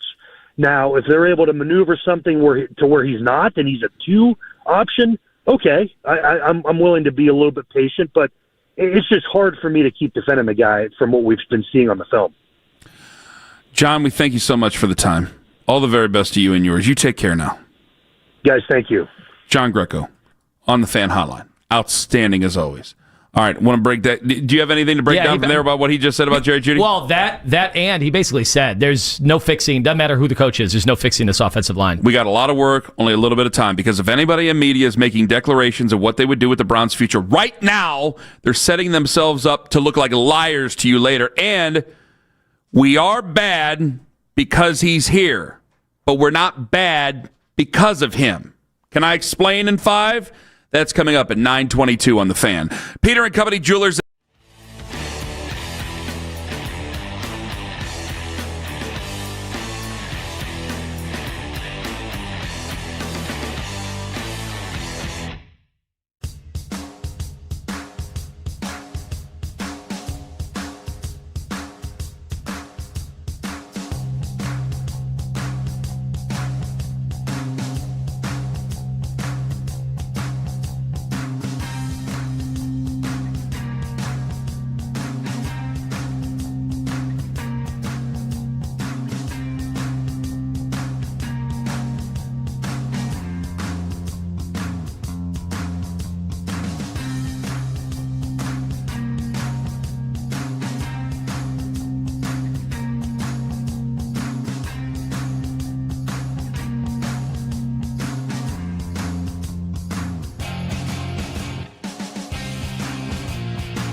guess. Be sure to follow and listen to Simpsons Declassified wherever you get your podcasts. In your weeknight with the best segments of the day. The Fan Rewind. Weeknights at 11.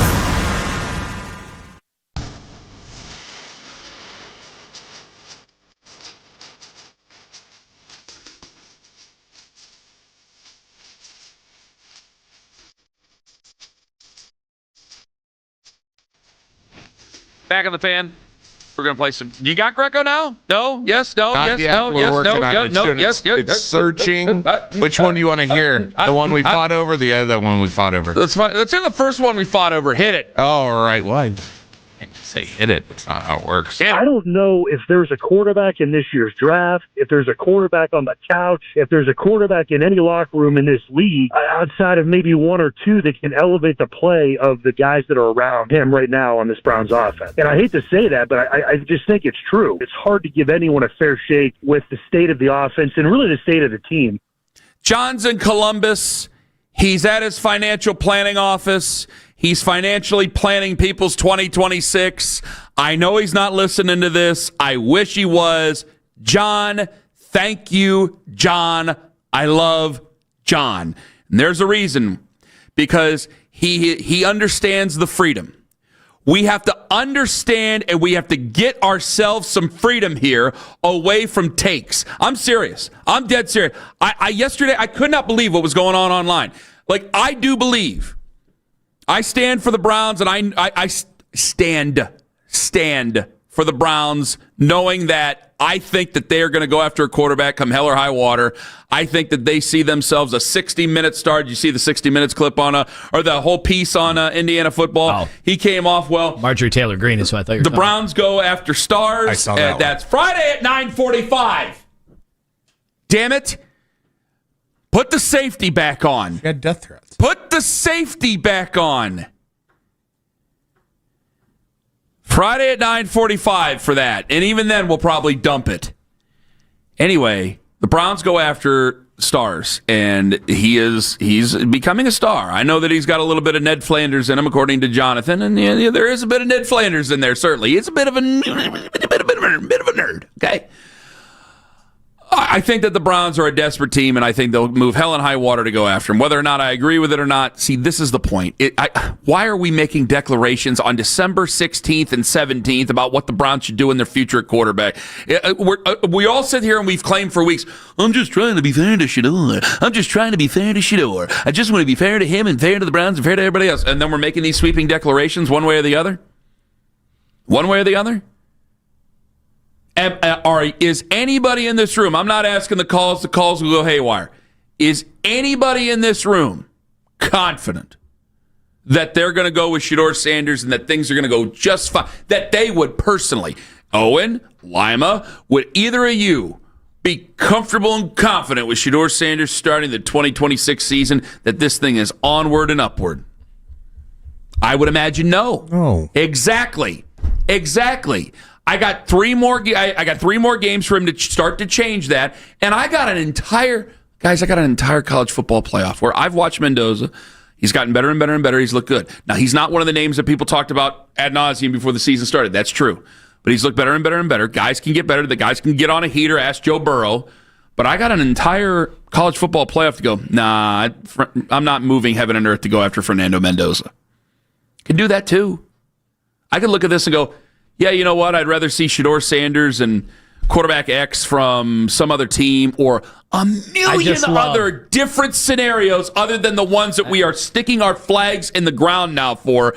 In mid-December, I'm speaking about all of us. I'm not trying to take any digs at anybody, but where did we all just get off? We're going, I got to plant my flag right now before the season even ends. 3 games left to go in the season before the college football playoff even kicks off. That's silly. Right now, here I am. I cannot move off of that. I don't take those people seriously. Because you or just their make opinions. yourself up to be a flip-flopper, and if not, a liar to everybody. I love the afternoon show said, oh, no, wait, you've got Shador on an all-time cheap rookie deal. You can't move on from him. Yeah, I'm but like, also, yes, you can. Let me defend something because you can. I know that they think we go after him for everything. No, I wanted to give Jonathan credit because Owen had brought up, goes, you're already out on Fernando Mendoza, and John's like, whoa. Yeah, you might think that he's Ned Flanders, but that doesn't mean you're not going to draft the guy. And you may think that Shedeur Sanders is good, bad, ugly, whatever. It doesn't mean I'm not going to be open-minded. I don't know why we can't have an open mind about all this. I know why we can't. Because the Shedeur Sanders fans know if they're really high on Shedeur and they want him to be given a shot, then they automatically have to dismiss Mendoza.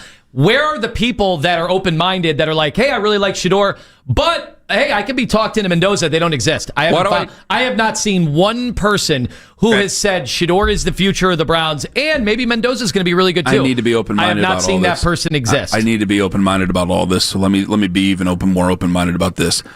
I can live in a world right now where I can also come to a conclusion, not now, but everything has to be on the table because that's what NFL teams do. I can start the season next season with Shedeur Sanders or Deshaun Watson because he's a $46 million bridge quarterback and he ain't going anywhere, so you might as well pay him or have him on the roster if you need him. We'll see where it goes. I think people are a little bit more open to it going into next year. Maybe they're not. We'll discuss it because anything can happen. And maybe Fernando Mendoza doesn't need to start week 1. Now, that is probably one of the more unlikely scenarios. I'm just pointing out that it's mid-December. And I think I'm setting myself up to be a flip-flopper and a person who's lying to you to tell you that we don't need a quarterback. This is the Browns. I think I'm setting myself up to be a flip-flopper and, if not a liar to you, if I say that we absolutely need a quarterback, that this is all a waste of our time. No. So I'm just going to, the same thing goes with, I don't know where the head coach is going to be in mid-January. At this time next month, we could be sitting here going over a bunch of different, we don't know that for sure. I do. I think he'll be gone. I think he's going to be. I lean more towards that, but we don't know. So I got to figure out who my head coach is going to be. Do I bring in a seriously, guys, if we bring in a defensive head coach who's been a head coach before, if we bring in an offensive head coach who's been a head coach before, if we try to go the Shanahan route where we bring in a name and then that guy picks his own general manager, and what's the future of Andrew Berry? That's all going to dictate what the hell we're going to do. And by mid-January, we will have much more of a sense on Dante Moore and Fernando Mendoza, and for that matter, and even though it might not seem fair to everybody, Shedeur Sanders. Yeah, but I already told you. I can't make these declarations now. It's just not right. Here's a declaration I think I can make regardless of how he plays in 1 playoff game, 2 playoff games, or 3 playoff games. And obviously, if he gets to a 3rd playoff game, that means he's had 2 really good ones, most likely in Mendoza, is that he is going to be a top 5 pick. I'll be stunned if he's not a top 5 pick. And if he's a top 5 pick and you're the Browns and you have 2 first-round picks and you need a quarterback, then, yeah, you have to do what you can to get him. And I'm also adding to this one caveat, which is the Browns have evaluated him and they like him because, I mean, what percentage of the teams that need a quarterback are passing on a top 5 quarterback? Not many. This isn't the E.J. Manuel draft. It's not that bad. I mean, come on. No, but I do think that we are more afraid of quarterbacks. I'll say this. I think we're more afraid of quarterbacks than we've ever been. Why? Because I think that you don't know from time to time how these guys are going to work out, because there was a time where we marked guys for what they were going to do at the beginning of the season, and they finished that way. Look at the names that we had at the beginning of the year. Where are they at now? Aller, Nussmeier, Lenore Sellers is going back to college. Arch Manning was there was a lot of people who said that Arch Manning wasn't going to go to the NFL this coming year. And I think there's a lot of Browns fans. You want to do this? I'm telling you, I think there's a lot of Browns fans, and they may be 100% right, because I think it's all on the table. They might go, Kenny, they might just take guys and maybe trade back into the first round for the year after that to make sure that they can go after Arch Manning.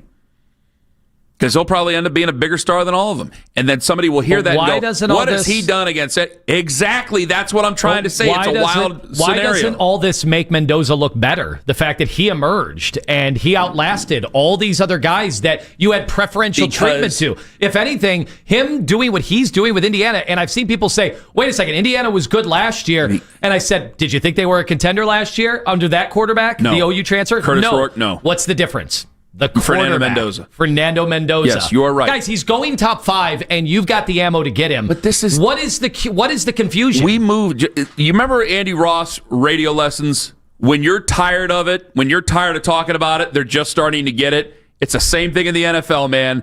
We are looking at these things, and it's terrifying, and we're just starting to get it that this is a different level of quarterbacking now. Not like it's better, that it's crazier. I got guys going to Fernando Mendoza. How many two different schools? I got guys going to, who is the one guy who's going to go to his 6th different school this coming year? He's going to try to get a 7th year of eligibility. You got guys going to 4 different schools. Dylan Raiola is going to go to another school. Technically like DJ Lagway is going to he's going to transfer. I mean, you got guys going to different places, and before those were immediate red flags for fans. Transfers, whoa, you can't make it work somewhere. Those were immediate red flags. And then it was, well, this guy couldn't get it done at California. Why can he get it done now? And I'm going, yeah, let me tell you a story about Cam Ward at Incarnate Word. Let me tell you about these guys raising the levels of the teams they play. You guys get Joe Burrow.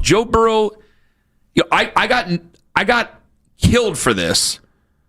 But I remember there were so many people like, yeah, Joe Burrow's a good guy. We're so much better off that we got another. Yeah, and I think both things can be true because both things ended up being champions.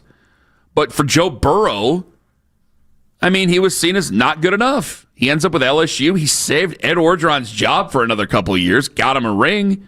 Guys can get on heaters, and they end up being good quarterbacks, really good quarterbacks. Mendoza may very well be on a heater, and he may end up sinking, or he may end up being the next great quarterback. We are so uncertain, and because we're so uncertain, I think we're more nervous. And what I'm just trying to point out is, guys, I don't want to lean into fear. I don't want you guys to be afraid to take a quarterback. I think we all have to accept that it's going to take more guts to ever take a quarterback than it's ever taken, and we're just going to have to accept that. But I can't fault somebody who's sick and tired of talking about this one and that one and having the 42 numbers of quarterbacks jammed down their throat and being afraid of Fernando Mendoza at a school that's never been good at college football.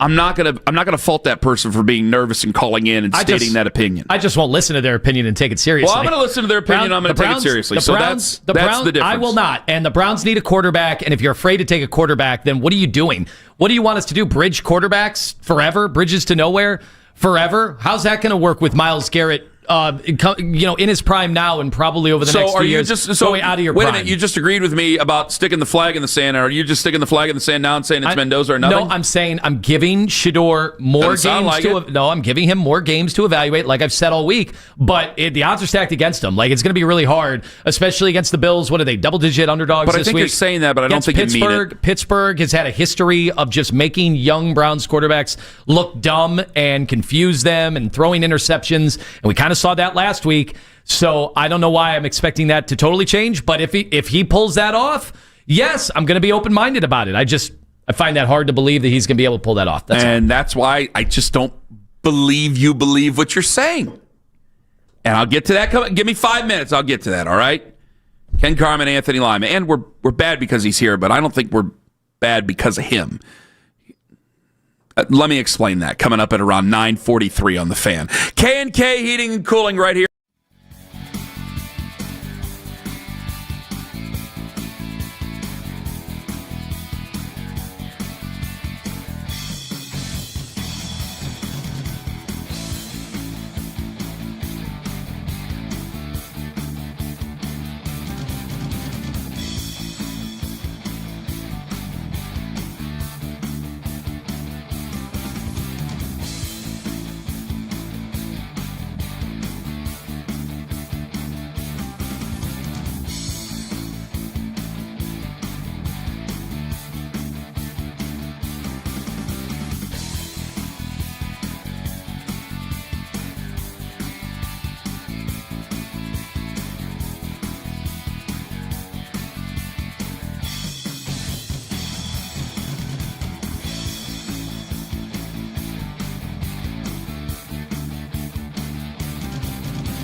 in one game, and it's 8 degrees, and you get beat by 28 points. Listen for Scott Petrak from the Chronicle Telegram Monday mornings at 11 on Cleveland's Sports Radio 92.3 The Fan.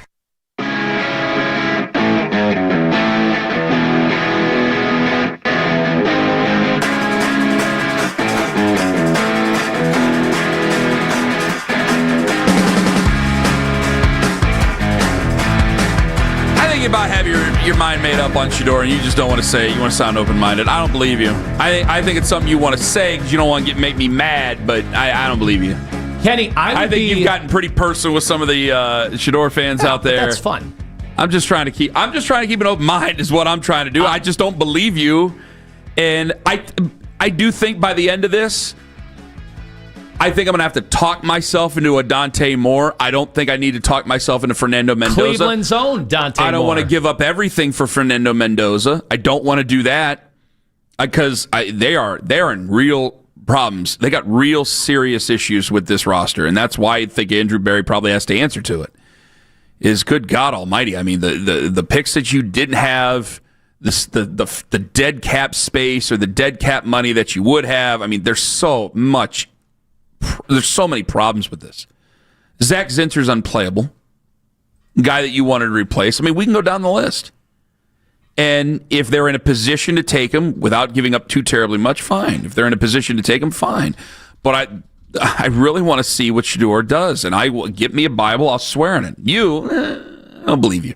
I just don't believe you. Well, here's what I said this from the start of the season that him being fourth on the depth chart, here's where, if you want to say he was put in an unenviable spot, it's that it was going to be hard for him to navigate his way through all of that and then play enough games and then on a bad team have that be evaluated, and it literally is playing out right before our eyes. And I just because it's not enough games, though, you can't say, well, I have to give him the benefit of the doubt, and therefore we will not take a chance on a quarterback at the top. One thing cannot possibly have to do with the other. Like, you can't allow that unfairness towards Shedeur to make it so that you can't draft a quarterback at the top of the draft. You just never know when you're going to be here again with this ammo, too. You just made that trade last year for spots like this. But I do think, though, that while I would love to say I have to see what is realistic here. While I would love to say that this shouldn't end at the end of this season, it doesn't mean Shedeur can't be on the team. I also know that if you change out your head coach and your general manager, they're probably going to see things a lot differently. And if there is any sort of hubbub around any of this stuff, I think agents get involved with this. If there's any sort of hubbub, I think that there's people in front office positions that pay attention to this. And they will wonder maybe if it's just better that you switch. I mean, again, this was a team that didn't bring back Joe Flacco to save a quarterback's feelings.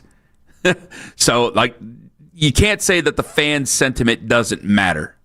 I don't want guys who are terrified of it, but when you didn't bring back Joe Flacco because you didn't want the quarterback's feelings to get hurt, you can't say it doesn't matter because there's other teams that would do it too. Which, by the way, speaking of that quarterback. You asked a hell of a question. I don't think we're going to have enough time to answer it right now. You asked, are the Browns only bad because of the Watson trade? What made you think of that? Because I've seen some people give everybody, and some have said that we've done this, given everybody a free pass because, well, they did the Watson trade.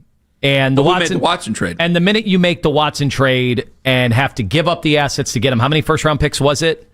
Three consecutive years. Yeah, 3 consecutive years. And then, oh, by the way, he's blocking any other starters from, having an opportunity to emerge because he's the guy, which is what you would do when you make that trade. So those two things in conjunction have made it so the Browns have to be one of the worst teams in football the last 2 years.